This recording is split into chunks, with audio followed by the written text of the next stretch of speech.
खेल की दुनिया में महानता शब्द तो हम सबने कई बार सुना है, राइट? लेकिन क्या हो अगर हम इस महानता को सीधे विज्ञान की कसौटी पर परखें? आज के इस एक्सप्लेनर में हम एक ऐसे लेजेंडरी एथलीट के अविश्वसनीय प्रदर्शन को पूरी तरह से डिकोड करने वाले हैं, जिसने बायोमैकेनिक्स, फिजिक्स और जेनेटिक्स यानी आनुवांशिकी की हर स्थापित सीमा को तोड़ दिया है। तो चलिए, बिना किसी देरी के इस बेहद दिलचस्प वैज्ञानिक सफर की शुरुआत करते हैं। जरा इस नंबर पर गौर कीजिए। 2018 वर्ल्ड कप के दौरान 33 साल की उम्र में इस एथलीट ने 33.98 किलोमीटर प्रति घंटे की मैक्सिमम स्प्रिंट स्पीड दर्ज की थी। सच कहूं तो ये पूरे टूर्नामेंट की सबसे तेज गति थी। अब ये आंकड़ा अपने आप में एक बहुत बड़ा सवाल खड़ा कर देता है कि आखिर उम्र बढ़ने के बावजूद कोई इंसान अपने शरीर की इस पीक फिजिकल कैपेसिटी को कैसे मेंटेन रख सकता है। इस पूरे बायोलॉजिकल और फिजिकल मैकेनिज्म को समझने के लिए हम इसे 5 अहम हिस्सों में बांटने वाले हैं। पहला, एरोडायनामिक्स और फ्री किक। दूसरा, एयर रोनाल्डो की छलांग। तीसरा, शारीरिक बनावट और क्षमता। चौथा, खेल और आनुवंशिकी। और आखिर में डाइट और स्लीप रूटीन। तो मैदान के शानदार एक्शन से लेकर उनके माइक्रोस्कोपिक जेनेटिक्स और उस बेहद सख्त लाइफस्टाइल तक हम हर एक पहलू को बारीकी से समझेंगे। चलिए अपने पहले पॉइंट पर आते हैं, एरोडायनामिक्स और फ्री किक। यहाँ हम उन वर्ल्ड क्लास फ्री किक्स के पीछे की बाहरी फिजिक्स और फ्लूइड डायनामिक्स को समझेंगे। अब क्या आपने कभी सोचा है कि फुटबॉल की बाहरी बनावट उसकी उड़ान पर कितना असर डालती है? इसे समझने के लिए रिसर्चर्स ने प्रमुख टूर्नामेंट्स में इस्तेमाल होने वाली टेलस्टार 18 और जाबुलानी बॉल्स के बिल्कुल सटीक 3D मॉडल्स तैयार किए। इसके लिए उन्होंने कंप्यूटर सिमुलेशन का इस्तेमाल किया ताकि ये पता लगाया जा सके कि गेंद की सिलाई की गहराई और उसके पैनल का आकार हवा में उसकी पूरी ट्रेजेक्ट्री को कैसे कंट्रोल करते हैं। ये सच में काफी माइंड ब्लोइंग है। यहीं पर सामने आती है मशहूर नॉकल बॉल किक। देखिए, एक नॉर्मल किक में मैग्नस इफेक्ट काम करता है, जो गेंद को एक तरफ घुमाता है या कर्व करता है। लेकिन नॉकल बॉल बिल्कुल अलग है। इसमें गेंद हवा में लगभग बिना किसी स्पिन के आगे बढ़ती है। डेटा दिखाता है कि इसकी वजह से हवा में एक छोटा और लगातार बदलने वाला साइड फोर्स पैदा होता है, जिससे गेंद बिल्कुल अप्रत्याशित तरीके से डगमगाती है। और इसी वजह से किसी भी गोलकीपर के लिए ये गैस करना लगभग इम्पॉसिबल हो जाता है कि बॉल असल में जाएगी किधर। इस प्रोसेस को और अच्छे से समझने के लिए गेंद के पीछे बनने वाले हवा के भंवरों का विज्ञान समझना होगा। अलग अलग गेंदों के पीछे बनने वाले वेक्स और भंवर के जोड़े बिल्कुल अलग तरह का एरोडायनामिक ड्रैग और कर्व पैदा करते हैं। यही वो कमाल का विज्ञान है जो एक नॉर्मल सी दिखने वाली किक को एक खतरनाक और अनप्रेडिक्टेबल नॉकल बॉल में बदल देता है। इस पूरी फिजिक्स का एक क्लासिक एग्जाम्पल हमें 2018 के वर्ल्ड कप में दिखा था। स्पेन के खिलाफ वो ऐतिहासिक 22 मीटर दूर वाली फ्री किक याद है? कैलकुलेशंस बताती हैं कि उस किक में गेंद अपने सीधे रास्ते से करीब 3.5 मीटर भटक गई थी। सोचिए, 3.5 मीटर। इस घुमाव ने इतना बड़ा गैप बना दिया कि गोलकीपर डेविड डी गया के लिए मैथमेटिकली उस तय समय में डाइव लगाकर गेंद को रोकना सच में नामुमकिन था।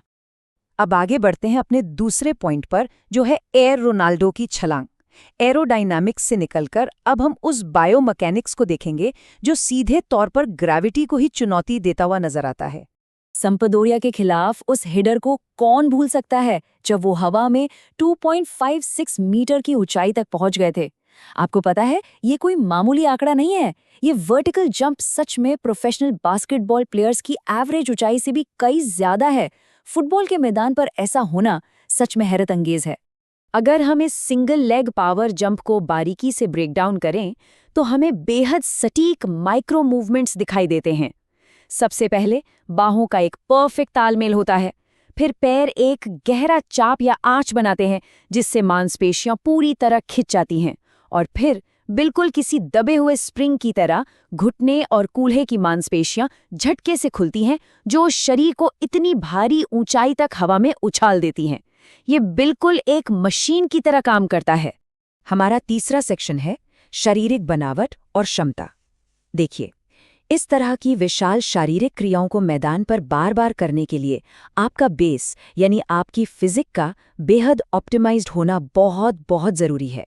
मेडिकल रिकॉर्ड्स अगर आप देखें तो एक बेहद चौंकाने वाली बायोलॉजिकल प्रोफाइल सामने आती है।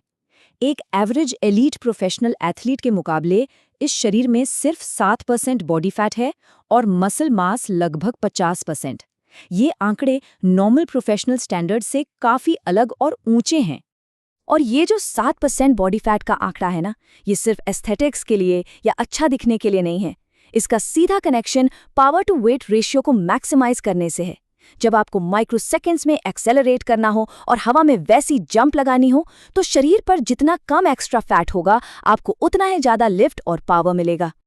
चलिए, अब चौथे हिस्से पर आते हैं, खेल और आनुवंशिकी, यानी स्पोर्ट्स एंड जेनेटिक्स। अब हम एकदम सेल्यूलर लेवल पर जाएंगे, क्योंकि साइंटिफिक रिसर्च कुछ ऐसे खास जेनेटिक मार्कर्स के बारे में बताती है जो किसी इंसान को जन्मजात ही एक बायोलॉजिकल एज दे देते हैं। यहाँ पर एस जीन और उसके काम करने के तरीके को समझना काफी क्रूशियल हो जाता है। ये जीन हमारे ब्लड प्रेशर और शरीर के फ्लूइड्स को कंट्रोल करता है। टिश्यूज तक ऑक्सीजन पहुंचाने में इसका बहुत बड़ा रोल होता है, और यही जीन असल में तय करता है कि कोई एथलीट फिजिकल एक्सर्शन की किस लिमिट तक खुद को पुश कर सकता है। इसी एस जीन का एक वेरिएंट होता है जिसे डी एलील कहते हैं। ये डी एलील सीधे तौर पर हाई एनारोबिक परफॉर्मेंस और फास्ट ट्विच मसल फाइबर्स के एक्टिवेशन से जुड़ा होता है। फास्ट ट्विच फाइबर्स मतलब वो मांसपेशियां जो पलक झपकते ही बहुत तेज और एक्सप्लोजिव ताकत देती हैं, और जैसा कि हम जानते हैं, स्प्रिंटिंग और पावरफुल जंप्स के लिए ये सबसे ज्यादा जरूरी हैं। इसी तरह का एक और बेहद खास जीन है ACT3 जीन। ये फास्ट ट्विच फाइबर्स के अंदर एक स्पेशल प्रोटीन बनाने का काम करता है, जिसका इकलौता मकसद होता है शरीर में जबरदस्त एक्सप्लोजिव स्ट्रेंथ पैदा करना।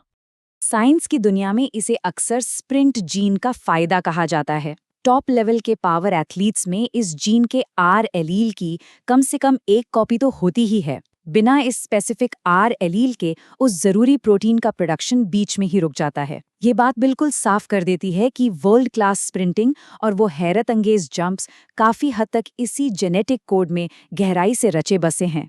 फाइनली हम आते हैं अपने पांचवें और आखिरी पॉइंट पर, डाइट और स्लीप रूटीन।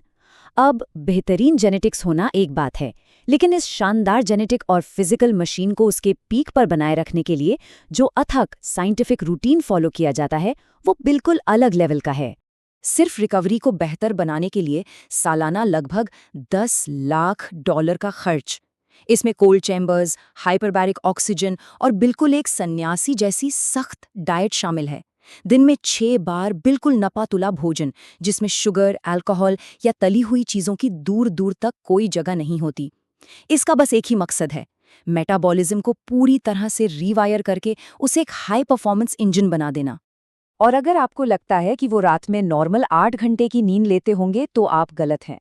यहाँ ट्रेडिशनल तरीके को पूरी तरह से हटाकर 90-90 मिनट के 5 साइकिल वाले पॉलीफेजिक रूटीन को अपनाया गया है।